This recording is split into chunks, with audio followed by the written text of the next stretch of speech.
Welcome to World Alert Updates. Subscribe and press the bell icon for more updates. In a stunning turn, Canada has fully reversed its retaliatory tariffs against American goods, ending a months-long trade standoff. This is widely seen as a major win for former President Donald Trump and his America First trade policies. The U.S. imposed tariffs citing national security and unfair trade practices.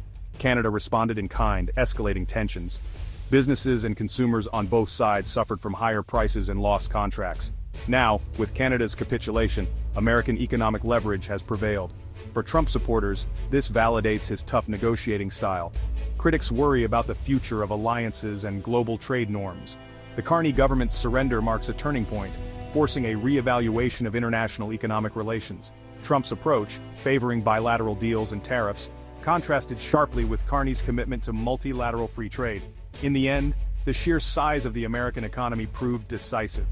This episode will have lasting implications for North American trade. The world is watching as the balance of power shifts.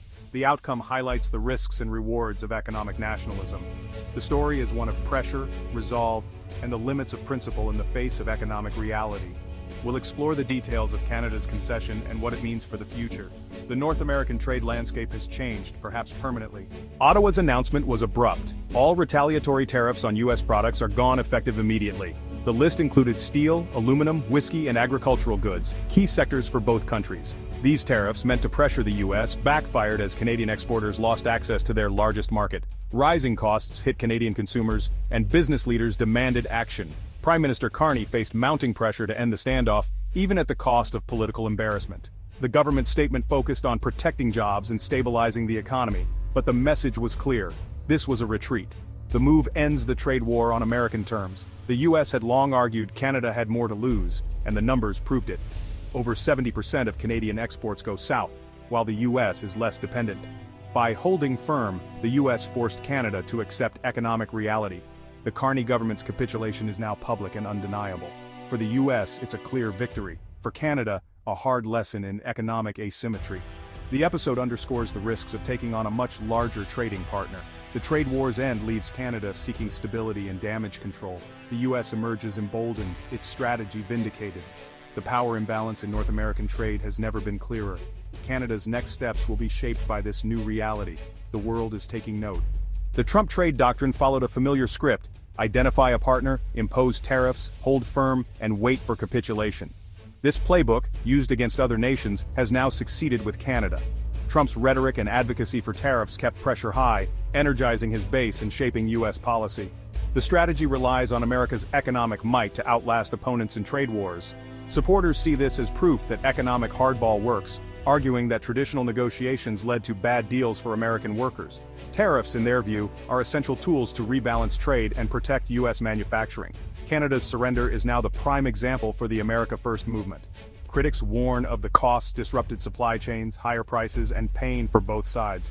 American farmers and manufacturers suffered during the dispute, even as the U.S. ultimately prevailed. The debate continues. Do the long-term gains outweigh the short-term pain? The Canadian outcome will fuel arguments on both sides. The Trump doctrine's success here will shape future U.S. trade policy. The world is watching to see if this approach becomes the new norm. The question remains, at what cost does victory come? The answer will define the next era of global trade. Canada's surrender brought immediate relief to U.S. sectors hit by tariffs. Whiskey distillers, farmers, and exporters cheered the news. The stock market responded with cautious optimism as uncertainty eased and cross-border business prospects improved. However, not all American industries benefit. Those protected by tariffs now face renewed competition from Canadian imports. Steel and aluminum producers in particular may see new pressures if U.S. tariffs are also rolled back. The effects of tariff policy are complex, helping some sectors while hurting others. For consumers, the end of the trade war should mean lower prices on goods and components, easing inflationary pressures. The full impact will take months to materialize, but the direction is positive. Policymakers face a balancing act, protecting industries while keeping prices low. The trade dispute's resolution is a win for some, a challenge for others.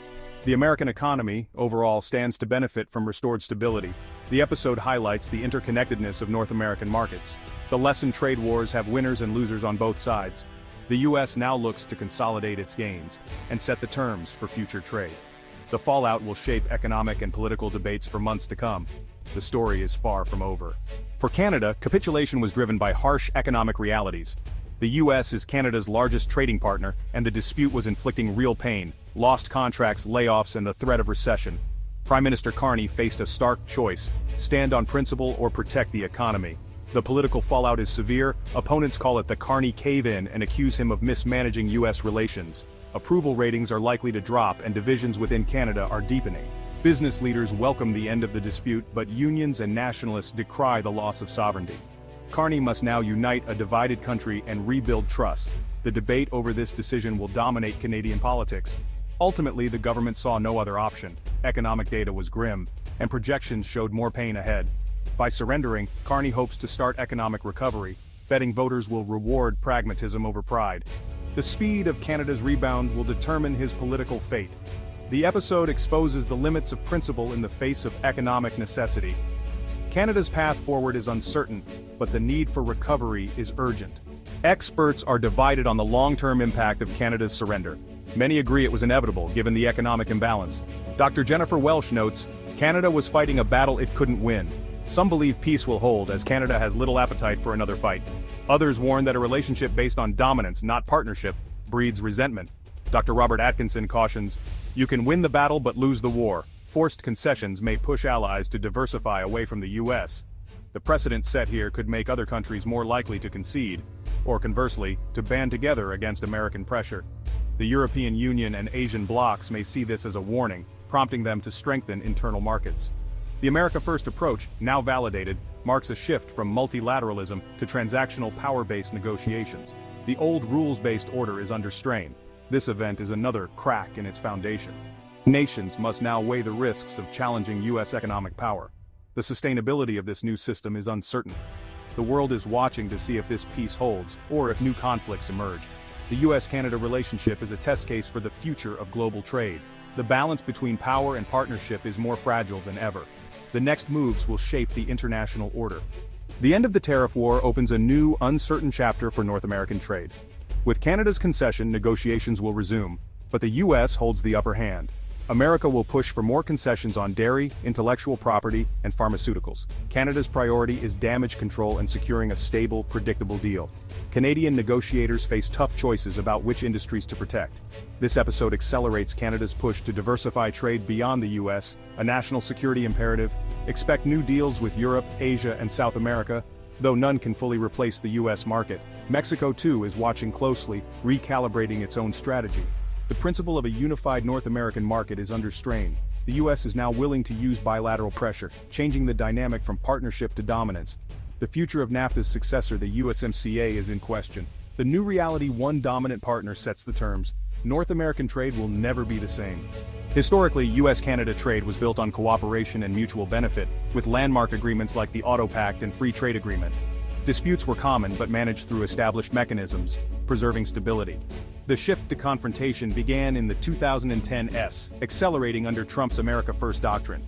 The relationship was reframed as one of exploitation, with tariffs as the weapon of choice. Today's Canadian surrender marks the end of the old era and the start of power politics.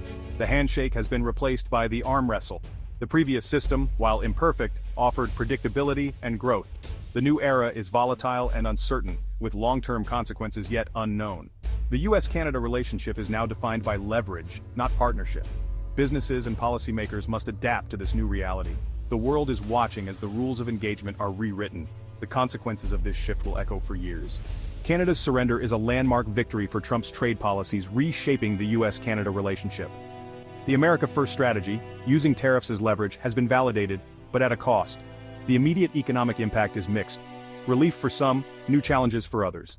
For Canada, the price is political humiliation and a scramble for recovery. The old model of quiet diplomacy has given way to aggressive transactional politics.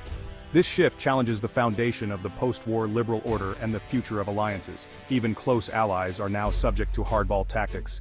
The episode raises profound questions about the survival of relationships built on shared values. The world is watching, and the old certainties of global politics are gone. The Trump doctrine's legacy will shape alliances for years to come.